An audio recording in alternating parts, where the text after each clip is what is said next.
आसंता काली बसिबो राज्य कैबिनेट बैठक मुख्यमंत्री अध्यक्षतार बैठक बसवा जाउछि। लोकसेवा भवन में 12टी प्रस्ताव उपरे आलोचना हेब। उपस्थित रहिबे विभागीय मंत्री एवं सचिव। आसंता काली बसिबो राज्य कैबिनेट बैठक। गुरुत्वपूर्ण बैठक में विभागीय मंत्री एवं सचिव माने उपस्थित रहिबे। लोकसेवा भवन में मोहनचरण माझी अध्यक्षतार बैठक बसवा जाउछि।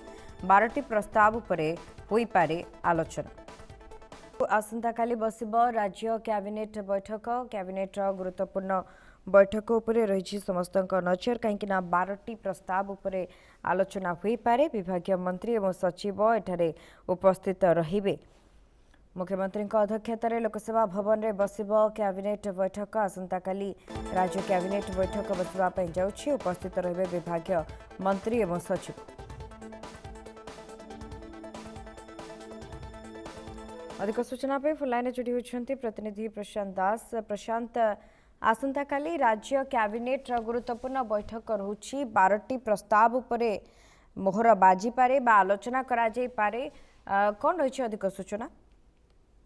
देखो सुभस्मिता, जदि आप देखिए गुरुत्वपूर्ण विषय वस्तु होची कि राज्य कैबिनेट घन घन बसुचे, अर्थात प्रत्येक कैबिनेट रु गोटे ना गोटे प्रसंग एवं प्रत्येक कैबिनेट रु गोटे ना गोटे नुआ योजना आसी पहुंचुचे। आप जानते यार भितरे आसंता काली अर्थात आसंता काली जितेबाला कैबिनेट अनुष्ठित हम बुधवार दिन मुख्यमंत्री मोहन चरण माझी अध्यक्षतार लोकसभा भवन में बैठक अनुष्ठित हम जो कि कहुच्छी 12टी एजेंडा अर्थात आपड़ जानते गोटे कैबिनेट बैठक जितेबाला बसी था कैबिनेट सचिव जी रही था अर्थात मुख्य शासन सचिव समस्त विभाग को अवगत करी एक सप्ताह पूर्व अवगत करिवार जो नियम रही तेबे ताहाको जेतेबाला अवगत करा जायथा विभाग गुड़िक विभाग से हिसाब रे तार प्रस्ताव चूड़ांत करिथाए एवं प्रस्ताव प्रस्तुत करिथाए जे प्रकृत रे आम विभाग एवं राज्य सरकार जो 50टी ऊर्ध्व विभाग रही मंत्रालय रही से मंत्रालय गुड़िक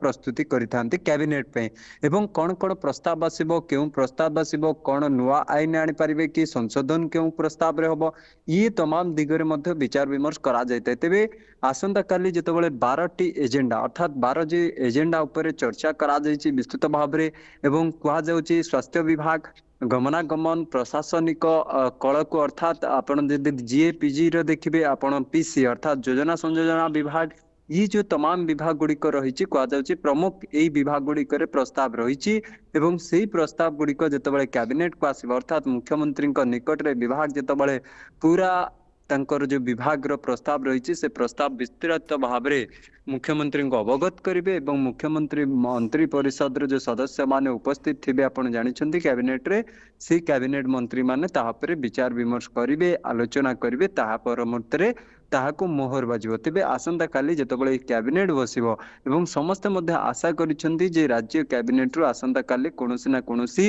एक गुरुत्वपूर्ण प्रस्ताव राज्य सरकार आनी पारंती। राज्य सरकार उद्दिष्ट कहीं आप गला 2टी कैबिनेट देखिए चलित मासर से कैबिनेट गुड़िक बेस गुरुत्वपूर्ण रही के मुंड पिछा चाउल 10 केजी कथा कहे के पंचायत राज विभाग नुआ नीतिर कथा कहे के आपण रेल मेट्रो को बातिल करने कथा कहे ये जो तमाम बड़ बड़ निष्पत्ति विगत कैबिनेट गला कैबिनेट गुड़िकर निया जायछि।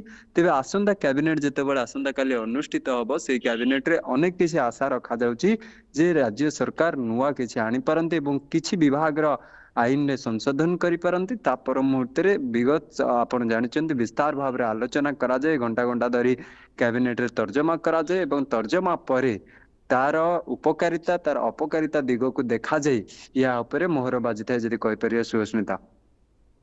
तेबे गुरुत्वपूर्ण प्रसंग अनेक रही जो विभागीय मंत्री और सचिव माने मध्य उपस्थित रहउछंती तेणु ये विभिन्न प्रस्ताव उपरे मोहर बाजी पारे बोली कहि परिबा। निश्चय देखो तो एक प्रकार चूड़ांत आप जानते जो प्रस्ताव गुड़िक आसी था विगत दिन में जो प्रस्ताव गुड़िक कैबिनेट को आसी से प्रस्ताव गुड़िक मोहर बाजी। तेबे आसंता काली जो 12टी प्रस्ताव आस अर्थात से जो 12टी प्रस्ताव उपरे तर्जमा करा जिवो आलोचना आलोकपात करा जिवो एवं कैबिनेट सचिव विस्तार भाव में कैबिनेट रो जो मंत्री परिषद को पूरा अवगत करेंगे एवं जो कहा जाउछि जीए डिपार्टमेंट रो कथा कहतु पीसी डिपार्टमेंट रो कथा कहतु हेल्थ रो कथा कहतु आपण स्कूल एंड मास रो कथा कहतु ये ये जो तमाम विभाग आसंता काली कैबिनेट रे जेतेबेले 12टी प्रस्ताव रहिबो से 12टी प्रस्ताव रे ये प्रमुख विभाग गुड़िक गुरुत्व बहन करिवो एवं विशेष कर आपण जानिछन्ते निकट रे जो योजना संयोजना विभाग रे आपण जानिछन्ते राज्य स्तरीय जो रहिछि बोर्ड गुड़िक ताकू जेतेबेले बातिल करा जाय अर्थात परिषद को बातिल करा जाय जेतेबेले सिटी ओडिशा गठन करा जायछि ताहाको मध्य कैबिनेट अनुमोदन आसंता काली मिलिबो तेबे संपूर्ण भाव रे जो कैबिनेट रो अनुमोदन पय जो प्रस्ताव गुड़िक अपेक्षा रहिछि आसंता काली विस्तार भाव रे जेतेबेले 12टी एजेंडा ऊपर चर्चा करा जिवो एवं चर्चा करा जिबा परे या ऊपर विस्तृत आलोचना परे ही ताहाको अनुमोदन मिलिबो जदि कहि परिबा।